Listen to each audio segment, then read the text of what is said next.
Hello friends, this is Pradeep Sharma here. आज के इस वीडियो में हम लोग बात करने जा रहे हैं कि एनएबी क्या है और इसको हम लोग कैसे कैलकुलेट करेंगे। सारे चीज़ हम लोग इस वीडियो में सीखने जा रहे हैं। आप म्यूचुअल फंड के टर्म में बहुत बार सुनते होंगे एनएबी एनएबी एनएबी।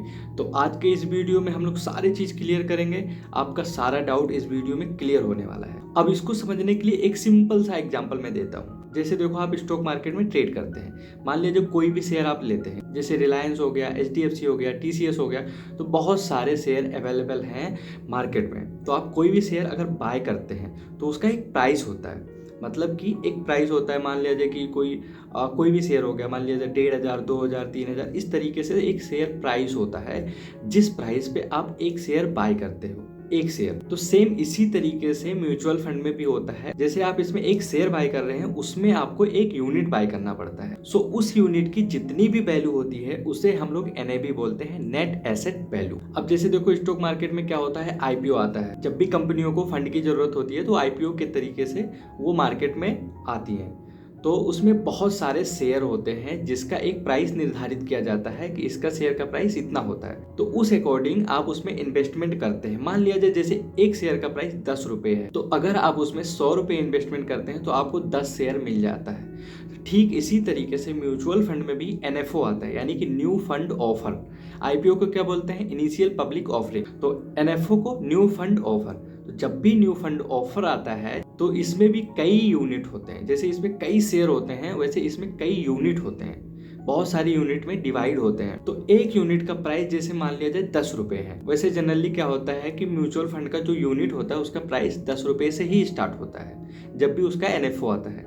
तो अब मान लिया जाए कि 10 रुपये से उसका एनएफओ है, तो जब भी आप उसमें इन्वेस्टमेंट करते हैं स्टार्टिंग में, तो अगर 100 रुपये इन्वेस्टमेंट किए तो समझ लीजिए उसमें भी आपको 10 यूनिट मिल गए। जैसे स्टॉक मार्केट के केस में अभी हुआ, यानी कि जैसे आपने 10 शेयर लिए 100 रुपये देके, सेम इसी तरीके से इसमें भी यही प्रोसेस होता है। और उस यूनिट की जितनी भी वैल्यू होती है उसे हम लोग एनएबी बोलते हैं। ये बहुत ही सिंपल है, कुछ भी कॉम्प्लिकेटेड नहीं है। एनएबी हम लोग यूनिट की वैल्यू को बोलते हैं, उसका जितना वैल्यू होता है उसे हम लोग एनएबी बोलते हैं, जो मार्केट के क्लोज होने के बाद दिखाई देता है जब मार्केट क्लोज हो जाता है। अब इसे हम लोग कैलकुलेट कैसे करें, एनएबी हम लोग कैसे निकालें। एनएबी को हम लोग एक सिंपल एग्जांपल के साथ समझते हैं ताकि हमको आसानी से समझ में आ जाए। एनएबी को समझने के लिए एक सिंपल सा फॉर्मूला होता है जिसके अकॉर्डिंग हम लोग इसे निकाल सकते हैं, जिसको हम लोग बोलते हैं assets minus liabilities divided by total number of units. यानी कि जितने भी यूनिट्स हैं जो इन्वेस्टर के पास है उससे डिवाइड किया जाता है। और जो लायबिलिटीज यानी कि जो एक्सपेंस रेशियो होता है, यानी कि जो मैनेज कर रहा है भाई फंड, तो वो भी तो पैसे लेगा।